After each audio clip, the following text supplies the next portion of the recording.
Dunia kembali menyorot Timur Tengah.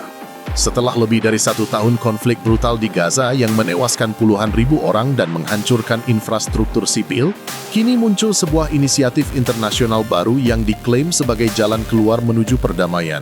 Inisiatif tersebut bernama Dewan Perdamaian atau Board of Peace, sebuah organisasi internasional yang digagas oleh Presiden Amerika Serikat Donald Trump.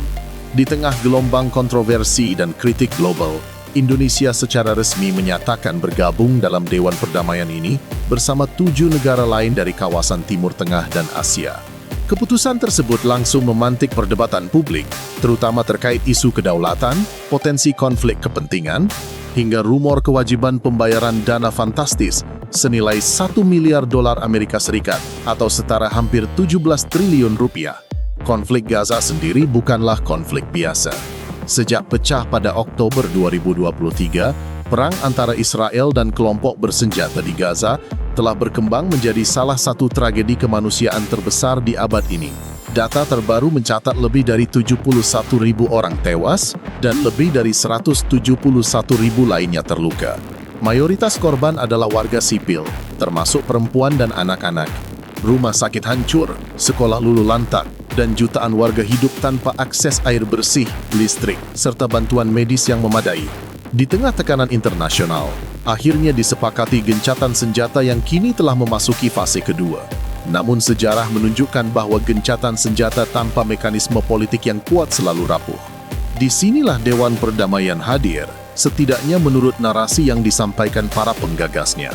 Indonesia bersama Arab Saudi, Qatar, Turki, Mesir, Yordania, Pakistan, dan Uni Emirat Arab mengumumkan kesediaan bergabung melalui pernyataan bersama para menteri luar negeri.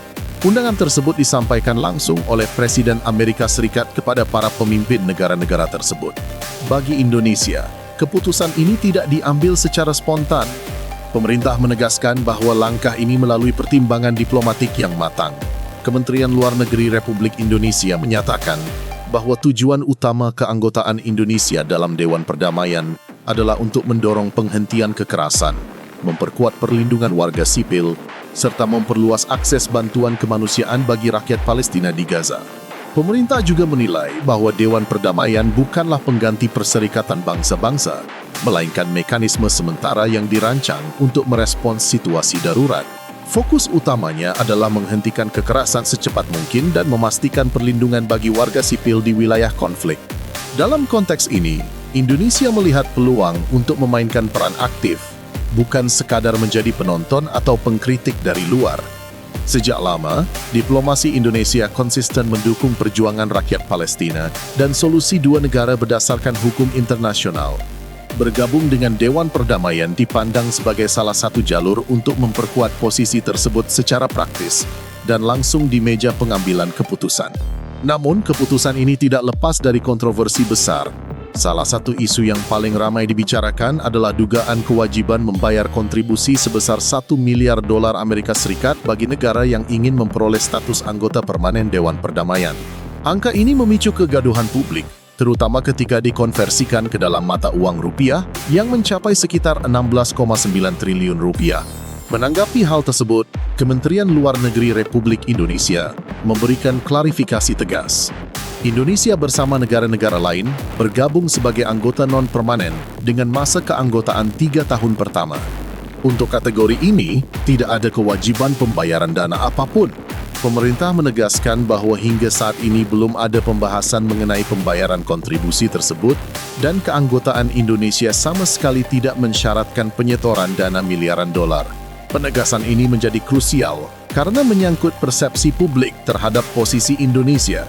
Pemerintah ingin memastikan bahwa keikutsertaan Indonesia murni didorong oleh kepentingan kemanusiaan dan perdamaian, bukan transaksi politik maupun finansial.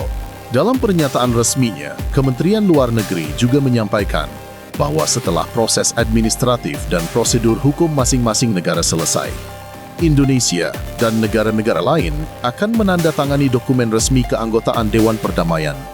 Para menteri luar negeri yang terlibat kembali menegaskan dukungan terhadap upaya perdamaian yang dipimpin oleh Presiden Amerika Serikat, sebagaimana tertuang dalam rencana komprehensif untuk mengakhiri konflik Gaza dan didukung oleh resolusi Dewan Keamanan PBB nomor 2803. Dewan Perdamaian sendiri merupakan entitas yang relatif baru dan belum sepenuhnya dipahami oleh publik global.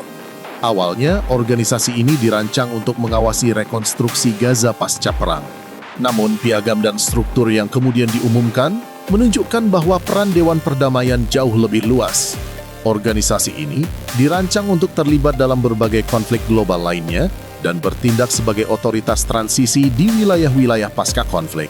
Hal inilah yang memicu kekhawatiran sejumlah negara, terutama Sekutu Amerika Serikat di Eropa, yang menilai Dewan Perdamaian berpotensi melampaui mandat Perserikatan Bangsa-Bangsa. Dewan eksekutifnya pun dipimpin langsung oleh Presiden Amerika Serikat dengan anggota yang berasal dari tokoh-tokoh berpengaruh dunia. Di antaranya, Menteri Luar Negeri Amerika Serikat Marco Rubio, utusan khusus Presiden Steve Witkoff, serta menantu Presiden Jared Kushner. Selain itu, terdapat mantan Perdana Menteri Inggris Tony Blair, Presiden Kelompok Bank Dunia Ajay Banga, serta Deputi Penasihat Keamanan Nasional Amerika Serikat Robert Gabriel. Komposisi ini memperlihatkan kuatnya pengaruh Amerika Serikat dan sekutunya dalam struktur Dewan Perdamaian. Pada saat yang sama, hal tersebut juga menjadi sumber kritik dari berbagai pihak yang menilai organisasi ini terlalu didominasi oleh satu kekuatan besar. Israel sendiri dilaporkan menerima undangan untuk bergabung dengan Dewan Perdamaian, namun menyampaikan keberatan serius terhadap keterlibatan Turki dan Qatar dalam struktur Dewan Eksekutif Gaza. Keberatan ini mencerminkan bahwa ketegangan politik masih sangat tinggi, bahkan di tengah upaya perdamaian. Sementara itu, Kuwait mengaku telah menerima undangan serupa, namun belum memastikan keikutsertaannya. Situasi semakin kompleks ketika Rusia ikut masuk dalam pembahasan. Presiden Rusia Vladimir Putin menyatakan bahwa Moskow membuka kemungkinan untuk membayar hingga $1 miliar Amerika Serikat dari aset Rusia yang dibekukan sebagai syarat memperoleh keanggotaan permanen Dewan Perdamaian. Dalam rapat Dewan Keamanan Rusia, Putin menyebut telah menginstruksikan Kementerian Luar Negeri Rusia untuk mempelajari proposal tersebut dan mengordinasikan posisi Rusia dengan negara-negara mitra. Langkah ini menunjukkan bahwa Dewan Perdamaian bukan sekadar forum kemanusiaan, melainkan arena baru perebutan pengaruh geopolitik global. Bagi Indonesia, kehadiran kekuatan besar seperti Amerika Serikat dan Rusia dalam satu struktur yang sama menuntut kehati-hatian ekstra. Di satu sisi, Indonesia dituntut untuk menjaga posisinya sebagai aktor independen yang konsisten dengan prinsip politik luar negeri bebas dan aktif. Bergabungnya Indonesia dalam Dewan Perdamaian dapat dibaca sebagai upaya untuk memastikan bahwa suara negara-negara berkembang, khususnya dari dunia Islam dan Global South, tidak terpinggirkan dalam proses penentuan masa depan Gaza. Dengan berada di dalam struktur tersebut, Indonesia memiliki akses langsung untuk mendorong agenda perlindungan warga sipil, bantuan kemanusiaan, serta solusi damai yang adil dan berkelanjutan. Namun risiko tetap ada. Dewan Perdamaian berpotensi menjadi alat politik global jika tidak dijalankan secara transparan dan inklusif. Kritik yang menyebut organisasi ini sebagai tandingan PBB bukan tanpa dasar, terlebih jika kewenangannya meluas tanpa koordinasi yang jelas dengan sistem internasional yang telah ada. Di sisi lain, kegagalan komunitas internasional selama ini dalam menghentikan konflik Gaza juga menjadi alasan mengapa banyak negara bersedia mencoba mekanisme baru, meskipun penuh ketidakpastian. Di titik inilah posisi Indonesia menjadi sangat krusial.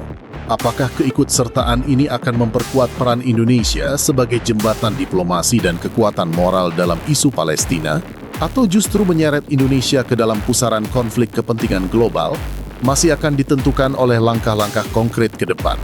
Yang jelas, pemerintah menegaskan bahwa Indonesia tidak membayar sepeser pun untuk keanggotaan ini. Tujuan utamanya tetap kemanusiaan dan perdamaian. Dewan Perdamaian kini berdiri di persimpangan sejarah.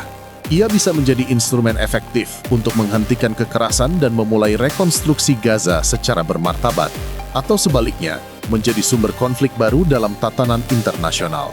Bagi dunia, bagi Palestina, dan bagi Indonesia, pertanyaannya kini bukan lagi apakah Dewan Perdamaian ada, melainkan bagaimana ia akan dijalankan, siapa yang benar-benar diuntungkan, dan apakah janji perdamaian yang diusungnya benar-benar dapat diwujudkan menjadi kenyataan.